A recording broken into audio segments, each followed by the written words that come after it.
Hi guys, Brett Parker here, Handicapped Scratch.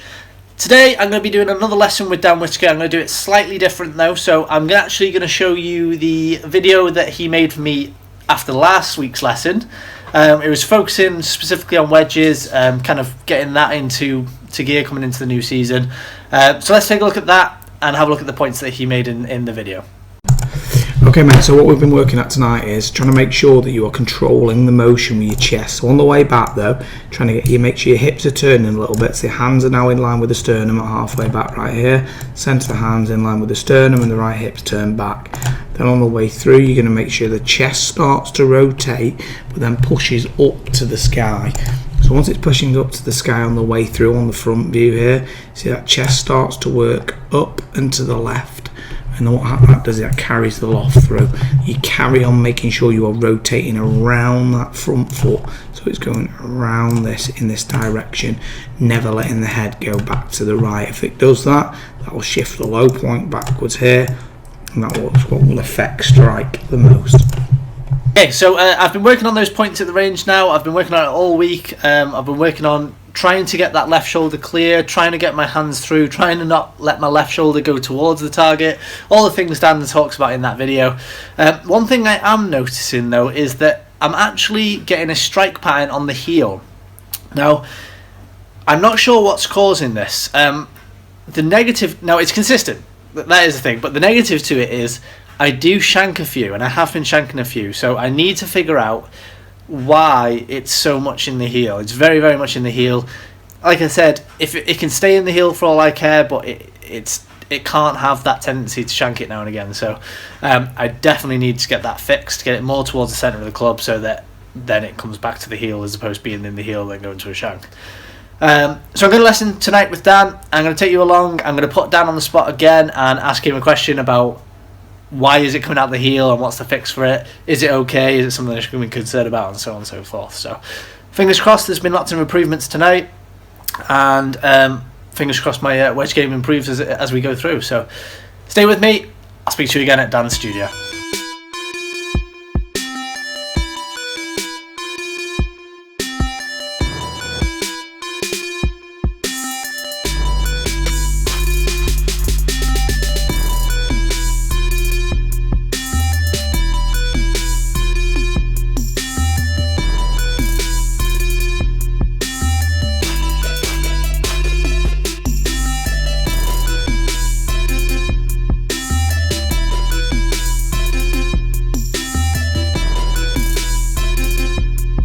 Late night evenings are coming back though.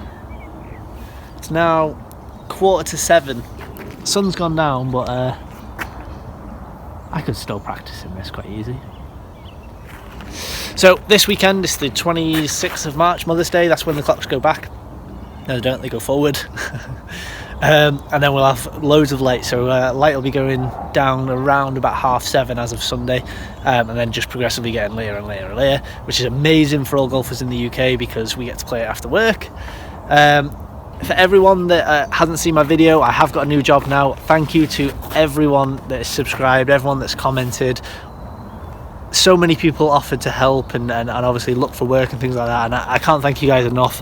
It means so much that at a time in my life which was kind of a bit unknown and kind of all over the place, that there were so many people out there saying, you know, nice comments and actually trying to help me. So thank you to all those people. Thank you to everyone that subscribed. Thank you to everyone that commented. Yeah, so let's go on with the video. So I'm down here now with Dan Whittaker. As I mentioned, I'm catching my wedges slightly out the heel, so I'm going to have a discussion with him this afternoon, or this evening rather, and we're going to see if that's a problem, whether it's something that needs addressing immediately, whether it's something that is kind of a temporary thing whilst I'm trying to make the changes that he's set out. Yeah, let's see what he's got to say.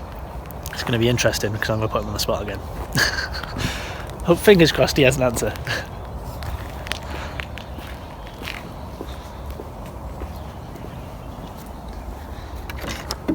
Right, so I'm here with Dan. I'm going to ask him the question that everyone knows. So for Dan's sake, I've set it up so that they know, they've seen the video from last week, they know what the problem I'm going to ask you, but you don't know the answer to the question. That's good, yeah. So, nice to be on the spot. Where am I hitting that out of the face with all the practice I've been doing? And heel. Yeah. Why? And should I be concerned? Now, Let me recheck. Are you shanking it? Yes. How many? 10 Too many. 10 and 100. Okay, way too many. Okay, so I would think either one of two ways. You are either, because you're trying to get wider on the way down, getting too wide too early that way. Yeah. I haven't looked at this on video or anything yet. Or you are on the way through, getting a little bit that way and thrusting into it. Okay. Obviously, last week we were talking about all the extension we're trying to get here on the way through. Yep. So you've got to be getting closer to the ball, so it's either it's tipping out early to try and give that extension, or we're going that way. Okay. So is it Let's take a look. For anyone that's keen-eyed, I'm wearing socks because I forgot my shoes. And I'm not wearing my smart shoes because I'm going to end up slipping on my ass. Let's see what it looks like.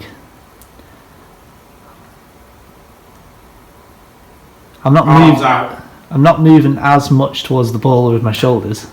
The arms went out, so the arms are slightly dropping the club out. So you see how the arms are pulling it out. There's not the lower body bringing it through. Okay. So watch this from the front view here.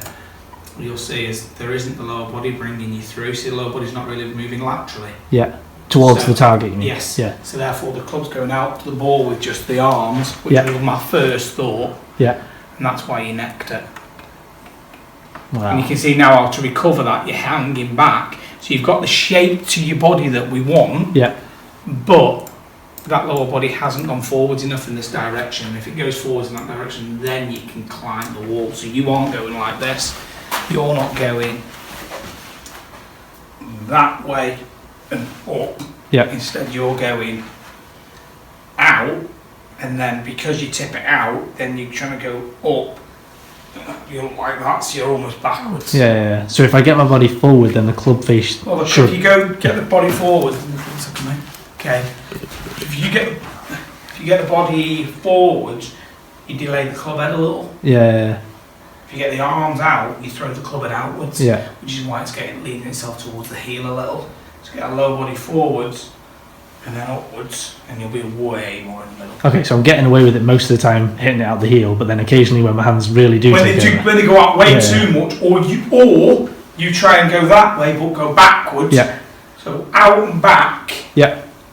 You're almost cutting across them. So I guess you probably pulled a few this weekend as well. Yes. But you counteracted a few of them just due to, I don't mean due to shanking it. Yeah. Due to it being a little bit heely. So it's going to be a little bit pulley because you're not off the back foot, which is shutting the face a little here. Okay. Rather than getting a little bit more forwards and upwards. Okay. Right. So Dan will give me a lesson now, and then let's take a look at what the outcome in the end is. No pressure.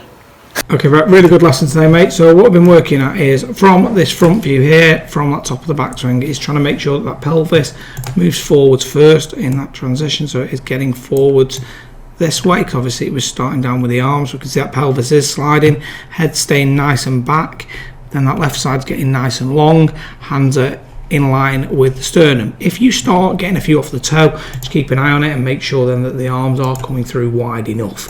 The moment they are, but just keep an eye on that. See it from down the line here now, because the way that lower body's working, that right shoulder's dropping in a little bit more, which is allowing you to align the centre of the club to the ball rather than getting it in the heel.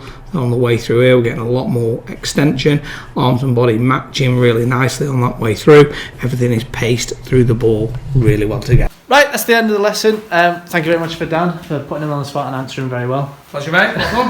If you like this kind of video, give it a like. If you're not already, subscribe to my channel. Subscribe to Mr. Whittaker if you're not already. I'm sure you are. Comment down below. Are you having a lesson with Dan? Are you going to have a lesson with Dan? Are you having a lesson this weekend or this week? See you in the next video. Hi guys, Brett Parker here, Handicap Scratch. Today, how am I going to do this video? I need to think about editing it. Okay. Hi guys, Brett Parker here, Handicap Scratch. Today I'm going to be doing another